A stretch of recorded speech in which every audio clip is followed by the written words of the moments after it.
नमस्कार, आप देख रहे हैं हमारा खास बुलेटिन देवभूमि। मैं हूं आपके साथ ऋतु तिवारी पोखरियाल। बुलेटिन की शुरुआत करेंगे। देहरादून में मुख्यमंत्री पुष्कर सिंह धामी के आवास पर समीक्षा बैठक की गई। आपको बता दें कि विकास परक योजनाओं के संबंध में समीक्षा बैठक की गई। वहीं यह बैठक मुख्यमंत्री पुष्कर सिंह धामी ने ली। इस दौरान डीडी हाट, गंगोली हाट और कपकोट बागेश्वर, स्लट, रामीखेत, सोमेश्वर, जागेश्वर और चंपावत में गतिमान और लंबित कटेलियों के संबंध में समीक्षा बैठक की गई।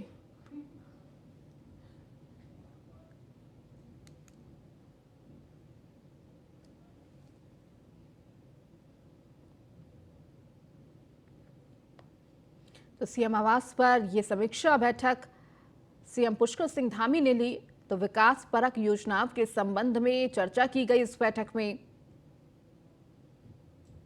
अल्मोड़ा में मुख्यमंत्री पुष्कर सिंह धामी ने लोकसभा के विधानसभाओं की समीक्षा बैठक की गई, जिसमें विकास परक योजनाओं के संबंध में समीक्षा बैठक की गई। मुख्यमंत्री पुष्कर सिंह धामी ने डीडी हाट, गंगोली हाट और कपकोट बागेश्वर, स्लट, रामीखेत और सोमेश्वर, जागेश्वर और चंपावत में गतिमान और लंबित कटेलियों के संबंध में समीक्षा बैठक की गई।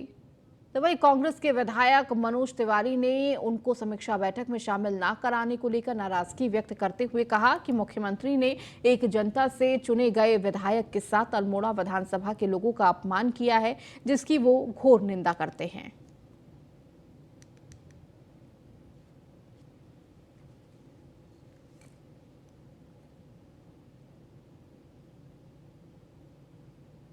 ये बड़ा दुखद विषय है कि हम लोग को अल्मोड़ा विधानसभा की जो समीक्षा बैठक है लोकसभा की भी है, उसमें नहीं बुलाया गया है। और मुझे लगता है कि माननीय मंत्री जी की मंशा, इस प्रदेश सरकार की मंशा ये लग रही है कि जहाँ पर हमारे विपक्ष के विधायक हैं उनकी उपेक्षा की जाए, उस क्षेत्र की उपेक्षा। ये विधायक के विधानसभा की उपेक्षा नहीं है, विधायक की उपेक्षा नहीं है, ये उस क्षेत्र के हजारों जनता की, जिन्होंने लोकतंत्र में निर्वाचित करके अपने विधायक को प्रतिनिधि बना के भेजा है। तो ये जनता का सम्मान होना चाहिए। उससे इसकी समस्याओं का अगर निदान होता तो उस जनता का। देहरादून में महिला सशक्तिकरण सुरक्षा सप्ताह का समापन कार्यक्रम अंतर्राष्ट्रीय महिला दिवस के अवसर पर आयोजित किया गया। इस दौरान सीएम धामी ने महिलाओं को सम्मानित किया। वहीं सीएम धामी ने महिलाओं को प्रेरित करते हुए कहा कि हर क्षेत्र में मातृशक्ति आगे है। वहीं सीएम धामी ने एकल महिला संघर्ष से सशक्तिकरण की ओर विषय पर आयोजित कार्यक्रम में यह घोषणा की। और क्या कुछ कहा, आइए आपको सुनाते हैं।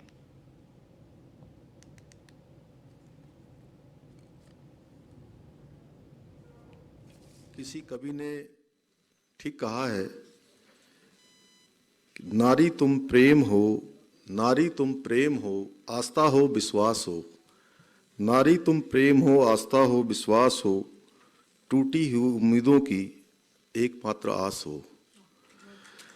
उठो उठो और अपने अस्तित्व को संभालो, उठो और अपने अस्तित्व को संभालो। केवल एक दिन के लिए नहीं, केवल एक दिन के लिए नहीं, हर दिन के लिए तुम खास हो, तुम खास हो।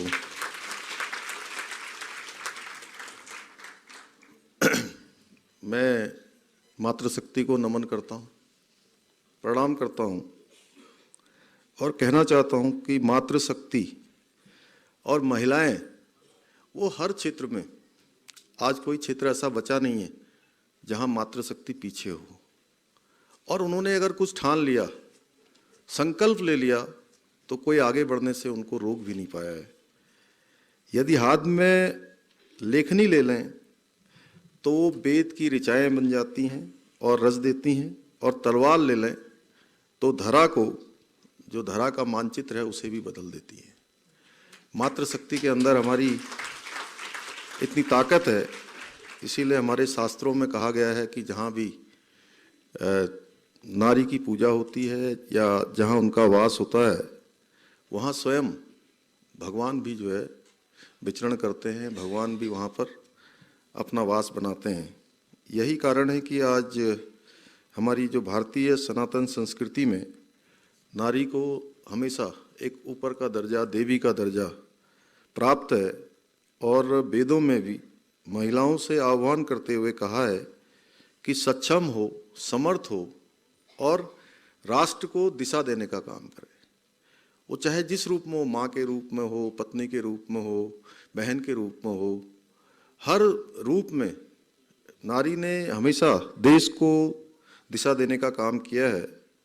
आज कोई क्षेत्र ऐसा नहीं है जहाँ वो पीछे हों, और हर क्षेत्र में पुरुषों के साथ कंधे से कंधा मिलाकर खड़ी हैं, लगातार अपनी भूमिका को आगे बढ़ा रही हूँ। आज चाहे घर हो, युद्ध का मैदान हो, या समाज का क्षेत्र हो, राजनीति का क्षेत्र हो, सिनेमा हो, वैज्ञानिक क्षेत्र हो, कृषि और शिक्षा का क्षेत्र हो, स्वास्थ्य का क्षेत्र हो, हर जगह महिलाओं ने, मातृशक्ति ने अपने आप को साबित किया है। किसी कभी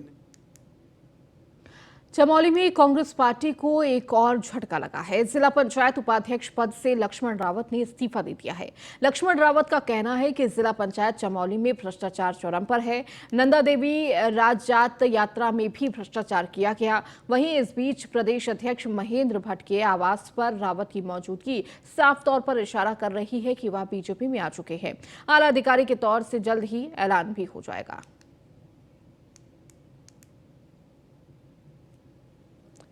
तो कांग्रेस पार्टी को ये बड़ा झटका लगा है। उस पर भ्रष्टाचार किया है। जिला पंचायत में जो भ्रष्टाचार हो रहा है, और मैंने इससे पहले भी कई बार उस भ्रष्टाचार को उजागर करने की कोशिश की।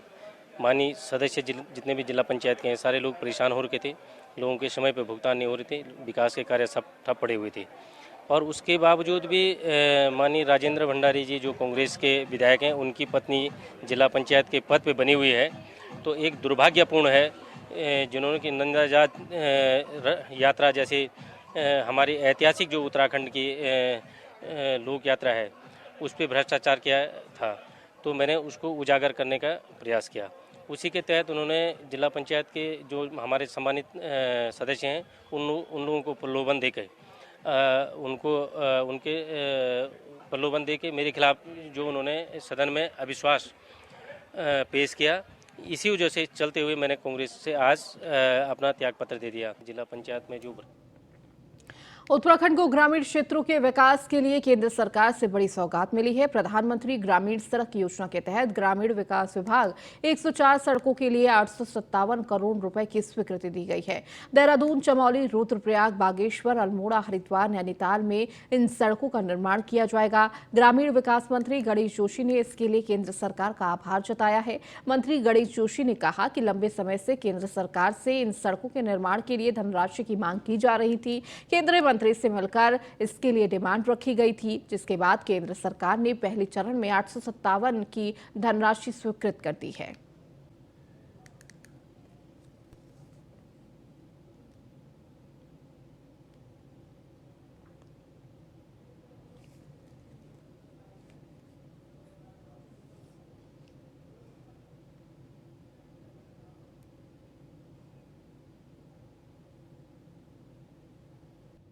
चलिए खबरों में आगे बढ़ते हैं। पौड़ी में बीजेपी के ही जिला पंचायत सदस्य थेर गौरव रावत ने जिला पंचायत के खिलाफ अपना मोर्चा खोल दिया है। पिछले दिनों उनके द्वारा जिला पंचायत पर गंभीर आरोप लगाए गए थे, जिसके बाद आज उन्होंने जिलाधिकारी डॉक्टर आशीष चौहान के माध्यम से एक पत्र मुख्यमंत्री को प्रेषित किया है और मांग की है कि जिला पंचायत में चल रही भ्रष्टाचार की जांच करवाएं और इसमें शामिल सभी कर्मचारियों और उनके परिजनों पर कठोर से कठोर कार्रवाई की जाए। इस दौरान जिला पंचायत सदस्य गौरव रावत ने कहा कि अगर ज्ञापन देने के बाद जल्द ही कोई ठोस कार्रवाई होती है तो वो अपने क्षेत्र की जनता के साथ मिलकर जिलाधिकारी कार्यालय के बाहर आमरण अनशन पर बैठ जाएंगे, जिसकी जिम्मेदारी शासन प्रशासन की होगी।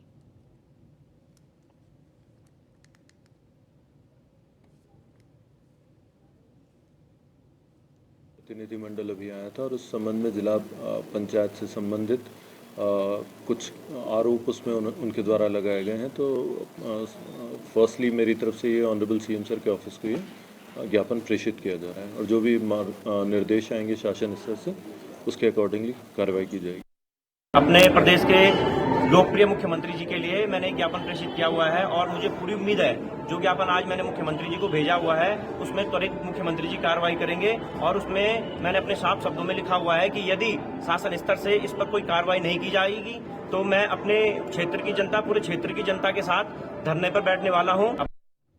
कांग्रेस ने देहरादून में LIC कार्यालय के बाहर जमकर विरोध प्रदर्शन किया। महानगर कांग्रेस कमेटी के अध्यक्ष डॉक्टर जसविंदर सिंह गोगी के नेतृत्व में कांग्रेसियों ने केंद्र सरकार के खिलाफ जमकर नारेबाजी की।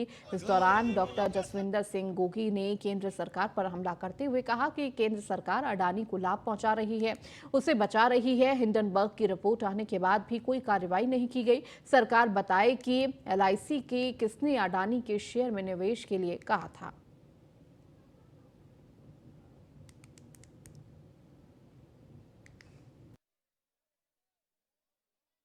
हिंडनबर्ग की जब रिपोर्ट आई है उस दिन से अडानी के जो शेयर्स हैं वो डाउन हुए हैं और उन्होंने ये स्पष्ट किया है कि ये सारा क्रॉनिक कैपिटलिज्म है। और उन्होंने ये भी लिखा है अपनी रिपोर्ट में कि ये बहुत बड़ी एक रिसर्च कंपनी है, फाइनेंस रिसर्च कंपनी है। उसने बोला है कि अडानी कई वर्षों से stock manipulation, fraud accounts prepare करके अपनी संपत्ति बहुत ही कम समय में उसने बढ़ाई है। हमारा कहना ये है जब LIC SBI का एक मेजर पोर्शन किसके दबाव में उसको दिया गया है। हिंडनबर्ग देहरादून में बदहाल स्वास्थ्य सेवाओं के चलते हमेशा सुर्खियों में रहने वाला दून अस्पताल एक बार फिर से सवालों के कटघरे में खड़ा हो गया है। इस बार अस्पताल में स्वास्थ्य सुविधाओं की नहीं बल्कि स्टाफ की कमी नजर आ रही है। नर्सिंग स्टाफ में काम करने वाले कई कर्मचारी दून अस्पताल को छोड़कर दूसरे अस्पतालों में जा रहे हैं, जिसकी वजह से अस्पताल और मरीज दोनों को ही कई परेशानियों का सामना करना पड़ रहा है। बताया जा रहा है कि स्थायी नियुक्ति का न होना और प्राइवेट अस्पतालों से भी कम वेतन देना नर्सिंग स्टाफ की कमी का कारण माना जा रहा है। इसकी शॉर्टेज मुझे लगता है कि प्रायः पूरे देश में अलग अलग संस्थानों में, अलग अलग अस्पतालों में है। उसका प्रमुख कारण ये है कि जो हम लोगों की प्लानिंग रही है वो डॉक्टर्स के ऊपर केंद्रित रही है। तो किसी भी हॉस्पिटल में अगर आप जाएंगे तो आप देखेंगे कि जो पिरामिड होता है वो टॉप हैवी पिरामिड होता है, यानी कि डॉक्टर्स की संख्या ज़्यादा होती है और पैरामेडिकल स्टाफ की कम होती है, जबकि पैरामेडिकल स्टाफ का उतना ही योगदान होता है जितना डॉक्टर्स का। तो इसके चलते नंबर ऑफ नर्सिंग ग्रेजुएट्स जो हमारे अभी निकल रहे हैं वो अपेक्षाकृत उतने नहीं हैं जितनी की रिक्वायरमेंट है।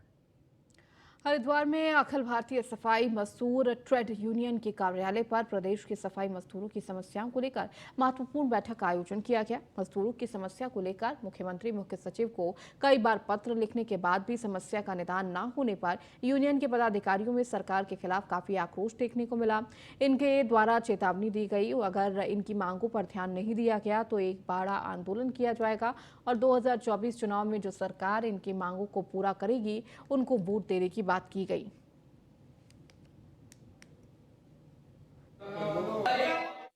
संविदा में प्रदेश के अंदर कर्मचारी काम कर रहे हैं स्थानीय निकाय में, उन लोगों को अस्थायी किया जाए। 20-25 वर्षों से काम कर रहे हैं। एक मांग हमारी यह है।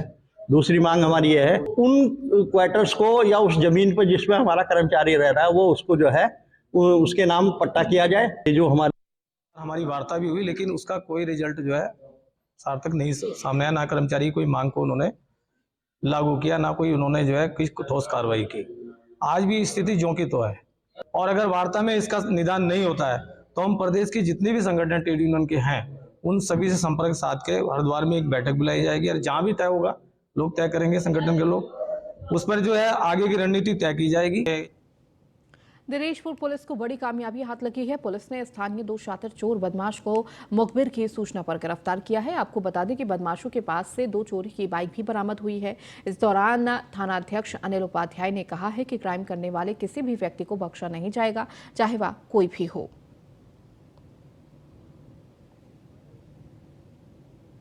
एफआईआर नंबर 55/2003 ये पंजीकृत की गई थी 379 आईपीसी में चोरी के मुकदमे में।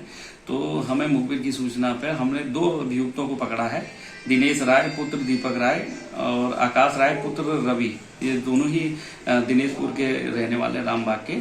तो इनकी निशानदेही पर हमारे द्वारा 2 बाइकें बरामद की गई है, जिसमें एक बाइक हमारे वहाँ एफआईआर में दर्ज है। तो मुखबिर की सूचना पर हमने इनसे गिरफ्तारी करी गई है। इससे पूर्व भी हमारे द्वारा 18 बाइकें बरामद की गई थी। फिर दिनेशपुर में कई मामलों में लिप्त आपराधिक करनेल सिंह और राज सिंह दोनों उनके आपराधिक गतिविधियों के बढ़ने के कारण जिला न्यायालय द्वारा दोनों अपराधियों को 30 दिनों के लिए जिला बदर पर किया गया। आपको बताते चले कि थाना अध्यक्ष अनिल उपाध्याय ने बताया कि अगर यह 30 दिनों से पहले जिले में पाए गए तो इन्हें विधिक कार्रवाई करते हुए जेल भेज दिया जाएगा।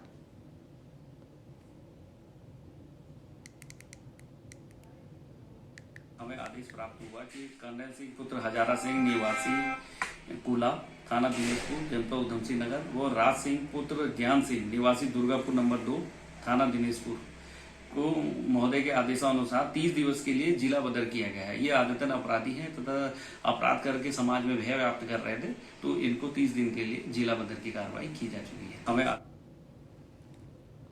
लक्सर में कस्बा चौकी क्षेत्र के अंतर्गत स्थित रेलवे आवासीय कॉलोनी से रेलकर्मी द्वारा अपने घर से रंगे हाथ एक चोर को धर दबोचा।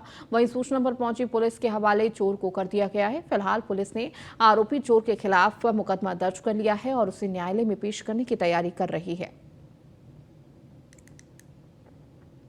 चोरी की घटना जो है वो प्रकाश में आई थी, जिस पर मुकदमा पंजीकृत किया गया था और हमेशा की तरह लगातार जैसे हम लगातार अपराधियों के विरुद्ध जैसे अभियान चलाते हैं, उसी के तहत इसकी अरेस्टिंग की गई थी और जो चोरी शुदा माल है उसको देहरादून में उत्तराखंड लोक सेवा आयोग की ओर से आयोजित कनिष्ठ सहायक की लिखित परीक्षा पर कांग्रेस ने सवाल खड़े किए हैं।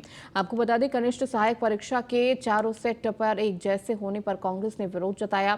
आपको बता दें, कांग्रेस के राष्ट्रीय मीडिया सचिव वैभव वालिया ने सरकार पर निशाना साधते हुए कनिष्ठ सहायक परीक्षा को लेकर शंकाएं पैदा कर रही है। राज्य सरकार युवाओं का विश्वास खो रही है। पारदर्शिता के साथ एक भी पेपर सरकार अभी तक नहीं करा पाई है। आखिरकार सरकार आयोग पर क्यों लगाम नहीं लगा पा रही है? आपको बताते चले कि कांग्रेस कार्यकर्ताओं ने धामी सरकार का पुतला दहन भी किया गया।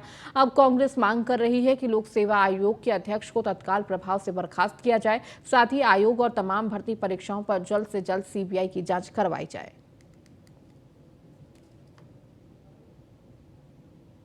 का जला दूध भी फूक फूक के पीता है और इस सरकार ने पूरी तरह से युवाओं के बीच में अपना विश्वास खो दिया है। जिस तरह से पिछले 1 साल से मैंने परीक्षाएं गिनवाई हैं कि इन परीक्षाओं में से एक भी परीक्षा में मुख्यमंत्री या भाजपा का कोई भी कार्यकर्ता बता दे कि एक भी उत्तराखंड के नौजवान युवक युवती की भर्ती हुई हो, उसको ज्वाइनिंग मिली हो।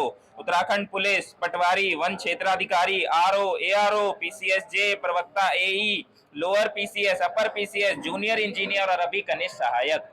और जिस तरह का मंजर हमने पिछले महीने देहरादून में देखा, युवाओं को जिस तरह से पीटा गया, अपनी बुराई छुपाने के लिए, अपनी मक्कारी छुपाने के लिए आपने युवाओं पे लाठियां बरसाई और उसके बाद में अभी जो पेपर होता है, जब आप सारा इतना माहौल बनाते हो कि हमने कानून बना दिया, हमने सारी जांच कर ली और उसके बाद में ABCD जो सेट होता है, जिसको इसलिए अलग किया जाता है कि पहले से कोई रट्टा मार के उस पेपर में टिक टिक टिक टिक ना कर ले। इस वजह से उसके आंसर्स को, ये एक यूजुअल प्रक्रिया है जो पूरे देश में फॉलो होती है। यहाँ पे कनिष्ठ सहायक का पेपर हुआ है, उसमें भी इतनी त्रुटियां पाई गई हैं कि चारों सेट जो थे वो सेम प्रकार के आए थे। उनमें क्वेश्चन तो सेम थे ही, उनके जो ऑप्शन थे उनका सीक्वेंस भी सेम था। ये एक बहुत ही निंदनीय घटना है, जिसके लिए राज्य सरकार को तत्काल जो हमारे उसके यूकेएसएससी के हमारे वो है सचिव और उनका इस्तीफा ले लेना चाहिए। यहाँ पे कनिष्ठ दिनेशपुर में नगर पंचायत अध्यक्ष के आवास पर बंगाली महासभा का 1 दिवसीय वार्षिक अधिवेशन आयोजित किया गया। आपको बता दें, अधिवेशन में विभिन्न कार्यों और समस्याओं के समाधान पर मंथन किया गया। इस दौरान जिले के अलावा उत्तर प्रदेश से भी तमाम बंगाली जनप्रतिनिधि अधिवेशन में शामिल हुए। इस दौरान बतौर मुख्य अतिथि पूर्व कैबिनेट मंत्री विधायक अरविंद पांडे, नगर पंचायत अध्यक्ष सीमा सरकार और शक्ति फॉर्म नगर पंचायत अध्यक्ष सुनील विश्वास मौजूद रहे। वहीं महासभा के अध्यक्ष राजकुमार शाह और तमाम प्रतिनिधियों ने संयुक्त रूप से नेताजी सुभाष चंद्र बोस, रविन्द्र टैगोर और आदि महान क्रांतिवीरों को दीप जलाकर उन्हें नमन किया।